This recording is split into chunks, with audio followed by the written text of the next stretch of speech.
اعوذ باللہ من الشیطان الرجیم بسم اللہ الرحمن الرحیم۔ تختی نمبر 7، کڑی حرکات۔ کڑی حرکات 3 ہے: کھڑا زبر، کھڑی زیر، الٹا پیش۔ کھڑا زبر، کھڑی زیر، الٹا پیش، ان تمام حروف کو ایک الف کے بقدر کھینچ کر پڑھا جاتا ہے۔ کھڑا زبر کو 1 الف کے مقدار اور کھڑی زیر کو بھی 1 الف کے مقدار اور الٹا پیش کو بھی 1 الف کے مقدار، یعنی کہ کھڑا زبر الف مدہ کی جگہ، کھڑی زیر یا مدہ کی جگہ اور الٹا پیش واو مدہ کی جگہ۔ اور کھڑا زبر جو ہے 2 زبر مل کر ایک کھڑا زبر بنتا ہے، 2 زیر مل کر ایک کھڑی زیر بنتی ہے اور 2 پیش مل کر ایک الٹا پیش بنتا ہے، یعنی کہ جتنا آپ ایک زبر کو کھینچتے ہو اتنا ہی اس کے جو ہے اس کا دگنا کھڑا زبر کھینچا جائے گا، اور جتنا تم زیر کھینچتے ہو تو اس کا دگنا کھڑی زیر کھینچی جائے گی، اور جتنا تم پیش کھینچتے ہو تو اس کا وہ جو ہے دگنا الٹا پیش پڑا جائے گا۔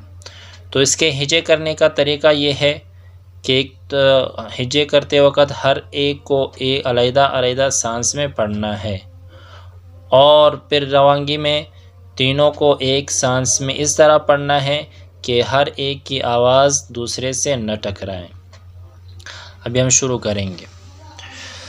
با کڑا زبر با، با کڑی زیر بی، با الٹا پیش بو، با بی بو۔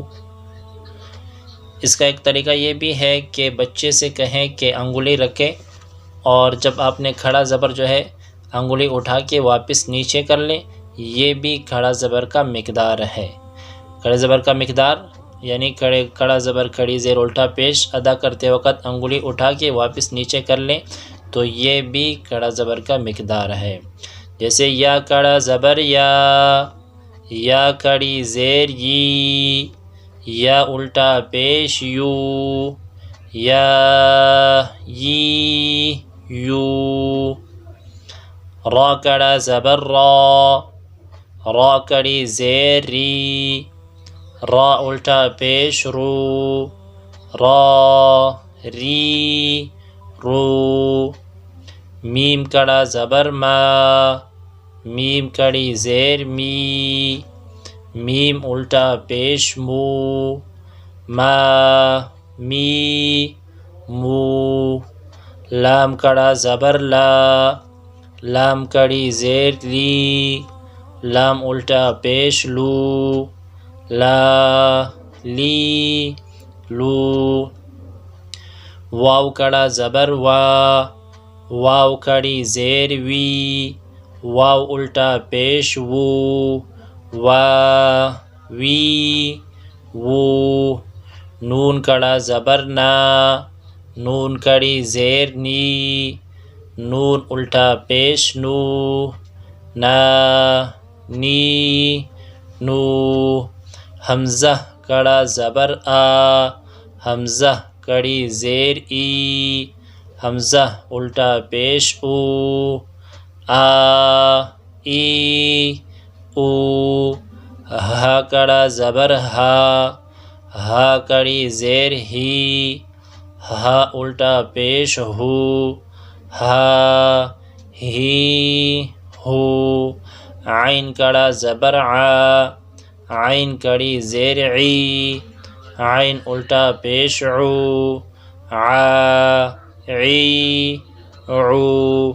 حا کڑا زبر حا، حا کڑی زیر حی، حا الٹا پیش حو، حا حی حو۔ غین کڑا زبر غا، غین کڑی زیر غی، غین الٹا پیش غو، غا غی غو۔ خا کڑا زبر خا، خا کڑی زیر خی، خا الٹا پیش خو، خا خی خو۔ اسی طرح بچے کو جو ہے آخر تک، شروع سے آخر تک اس کی مشق کروانی ہے۔ جب بچے نے اس قاعدے کو ختم کر لیا تو ابھی یہاں پہ بچوں کو زبر اور کھڑا زبر کے درمیان موازنہ کرنا ہے، اور زیر اور کھڑی زیر کے درمیان، اور پیش اور الٹے پیش کے درمیان۔ ابھی استاد کہے گا کہ با زبر با، با زبر، تو بچہ پڑھے گا با، تو پھر استاد کہے گا با کھڑا زبر، تو بچہ پڑھے گا با، تاکہ بڑا زبر اور کھڑے زبر کے درمیان مقدار کا بچوں کو جو ہے مشق ہو جائے کہ بڑے زبر کو کتنا پڑھنا ہے اور کھڑے زبر کو کتنا کھینچنا ہے، بڑے زبر کو کتنا کھینچنا ہے اور کھڑے زبر کو کتنا کھینچنا ہے، اور بڑی زیر کو کتنا کھینچنا ہے اور کھڑی زیر کو کتنا کھینچنا ہے، اور سیدھے پیش کو کتنا کھینچنا ہے اور الٹے پیش کو کتنا کھینچنا ہے۔ اس میں فرق ہو جائے تو اس کے لیے استاد بچے کو مشق کرائے، اس طرح کے استاد پڑھے اور بچہ اس کے ساتھ جو ہے وہ ہجے کروائے اور بچہ روانگی سے پڑھے۔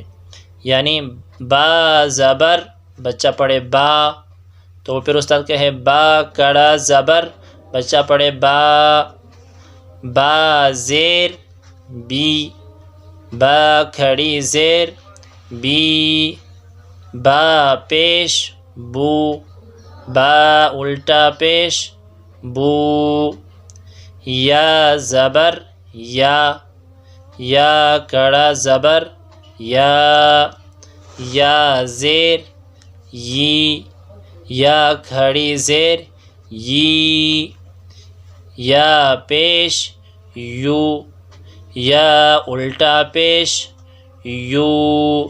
اسی طرح استاد جو ہے بچے کو مشق کروائے، یعنی زبر کڑا زبر زیر کھڑی زیر پیش اور الٹا پیش کے درمیان بچوں کو موازنہ کروائیں۔